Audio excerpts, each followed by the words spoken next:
The extremely long court process for YNW Melly's case is now about to be over, as the prosecutors have had enough and are ready to just sentence YNW Melly to life in prison. The court day today started with Melly walking in looking very angry, and he also had no haircut. But the mood would quickly change when the judge began talking about releasing him from jail. It would be reported YNW Melly has to make an informed decision about who he wants his lawyers to be. He's been sitting in our jail for 2,159 days, leaving everybody inside of the courtroom, including the judge and Melly, very surprised. No, but let me repeat myself. Mr. Devins has to make an informed decision about who he wants his lawyers to be. He's now been sitting in our jail for 2,159 days. So, how long would you like to be able to make that decision? I can't determine when the investigation will be over. That's up to the Broward Sheriff's Office, but I can, as I said, I'm just asking for, and then I'm asking for at least a day or two. At minimum. You decide by tomorrow. I've also reserved all of tomorrow.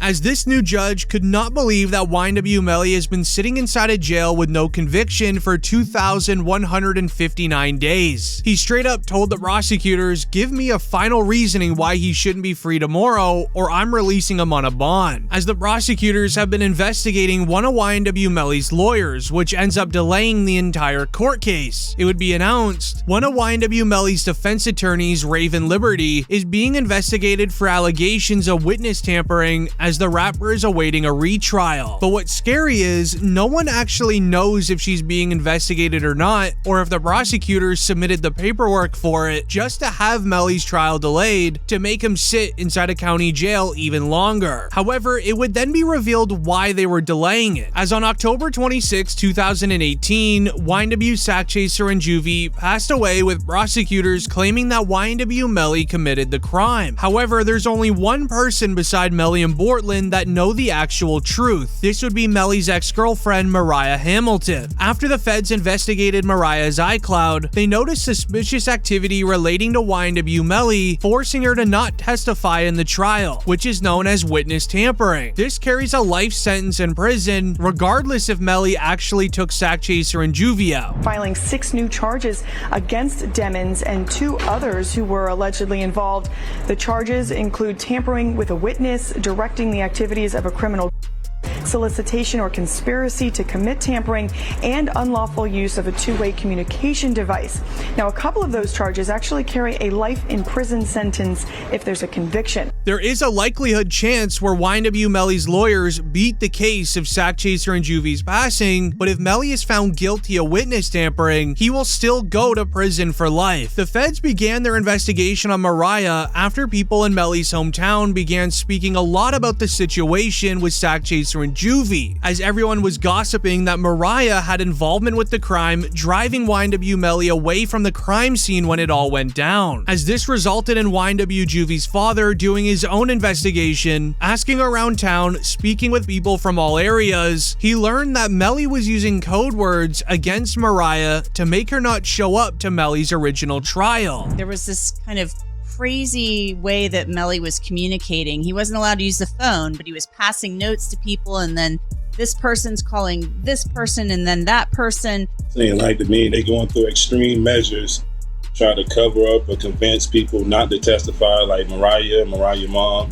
They was using code words like Rihanna and A$AP Rocky's baby mom. And if found guilty, YNW Melly will be sentenced to life inside a prison just for witness tampering charges alone. With this information being released in the court files, it answers the question on why YNW Melly has been treated so poorly inside a jail, as an interview from Melly's mother made the claim that Melly has not been allowed to use a phone or even look at his own mail inside a jail, which is illegal. My son has not been convicted of anything, and even other inmates that have been convicted or anything, they have the right to use a telephone. They have a right to just to be allowed to write letters to their loved ones, to receive their mail. They hold his mail, they don't give it to him. But if the evidence is true that YNW Melly was using the jail phone to commit witness tampering, that's why they have been not allowing him to use it anymore. They wouldn't be holding him against using the phone if they didn't have hard evidence supporting their claims, which is why it's extremely concerning that YNW Melly could be going to life in prison just for witness tampering alone. Due to this, Jamie King would reveal she feels absolutely heartbroken for her son. She feels helpless as he's not even being treated as a human inside a jail. When you saw Melly's statement, just saying how he's been hurt, how he's scared for his life,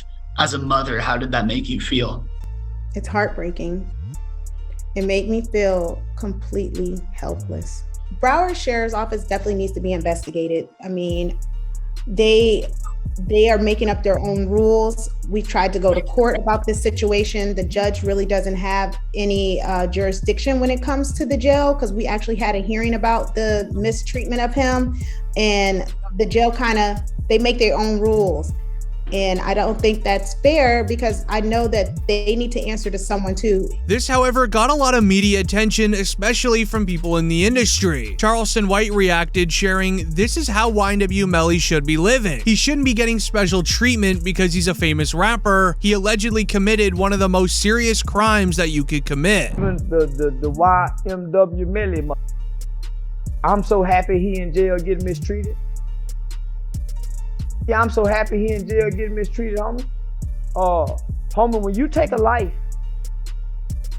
homie, you ain't got a right to complain about a motherfucking thing about being mistreated when you done chose to play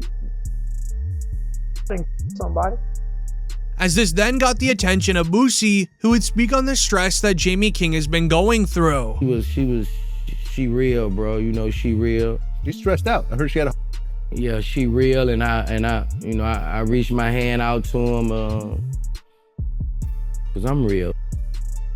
Yeah, I reached out to him, bro. I met his mom, and she a good woman. As YNW Melly's lawyers knew that he had to make some sort of move to save his chances of receiving a bond. His lawyers would bring up this evidence from the original trial of Melly texting his ex-girlfriend in real time when the crime was going down, that there was people chasing him down the street and that he was hiding into a bush. That would be the part where he's saying that someone just shot the car up and was trying to shoot him. So I asked him if he was okay, where he was, and he's like, there's a car coming behind him, like hiding. He was like, there's some, yeah, he's like, yeah, there's some, I think they're still out here or something. So I'm like, are you okay? He's like, I'm okay. I said, well, where are Sack and Juvie? And he said, I don't know if they're in the car. I think they're...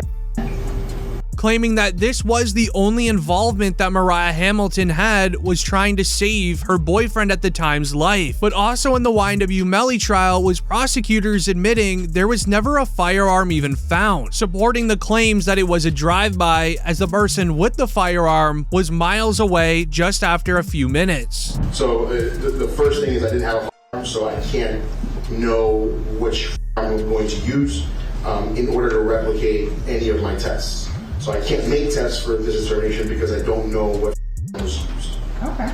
But sadly, this wouldn't be nearly enough to have Melly released from jail, and let me explain. As what the prosecutors shared next likely sealed the deal on YNW Melly's freedom. They found that YNW Melly was extremely close with King Von before his arrest and before Von sadly passed away, as a Rogue O-Block member shared a secret that Melly told King Von, where Melly was asking Von for advice on how to handle a situation when your two best friends, Sack Chaser and Juvie, are coming after you for financial gain. Did Vaughn really tell you that Melly told him that he was two friends? He ain't come out and say, like, we got into an argument. And so, you know, if you know, when people could say something without saying it. And so he told me, like, once I posted what I posted, Vaughn was mad at me. Bro, why you put up there, bro? What the bam? I'm like, you sitting up here, like, you know the love we got. You do this for us, but you gonna trust that his two friends? And he said, them was trying to extort him.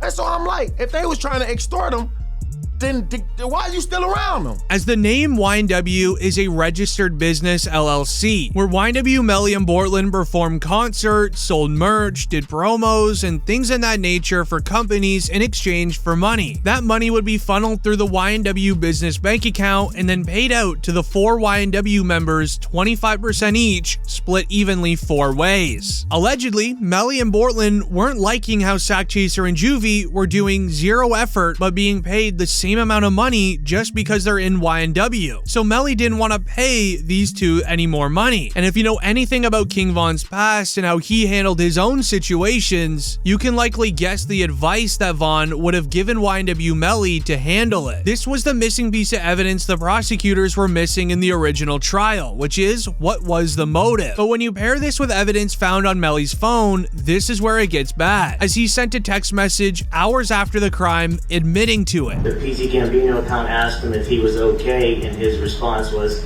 "I did that," and placed a smiley face emoji. And the next message from 10/26/2018 at 16:02 from Eastern Standard Time. The YNW Melly account says what? After that, SHHHH. But also found on Melly's phone was a saved video from somebody's Facebook Live, where it shows Melly and Bortlen's reaction to the crime only 6 hours after it was done, as they ended up recording a music video in a nearby parking lot.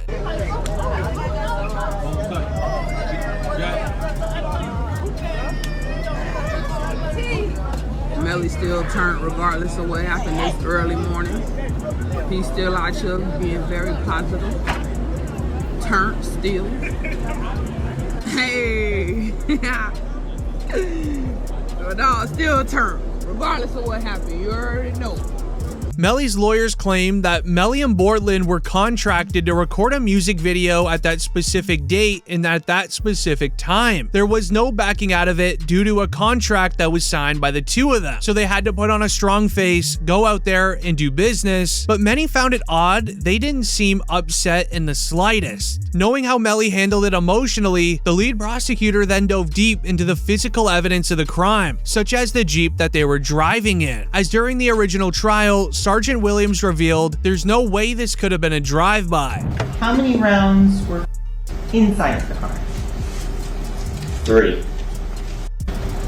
From the driver's side back seat. As to the shot that Christopher Thomas, where did that come from? Driver's side back seat. Oh. My determination was that this is not a drive-by, and it's based upon this picture here. At a stationary position when all but one of these rounds are going in. The one round that has some movement in it, which is round site L here, the actually moving in that. As with Williams revealing the crime must have occurred inside of the vehicle, this is when YNW Juvie's mother went to the stand and shared who was sitting in the back left seat that he alleges had to have committed the crime from. Can you state your name, your full legal name for the jury? Leon Phillips. Okay. And are you related to one of the victims in this case? Yes, I am. How so?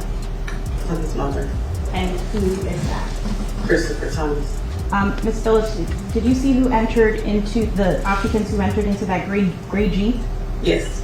Do you recognize where your son entered that gray Jeep? Yes. Which seat, if you can identify for the jury? He got in the back seat on the right hand side. Did you recognize the individual that got into the back seat on the left side, the rear driver's side? Yes. And who was that individual? Janelle.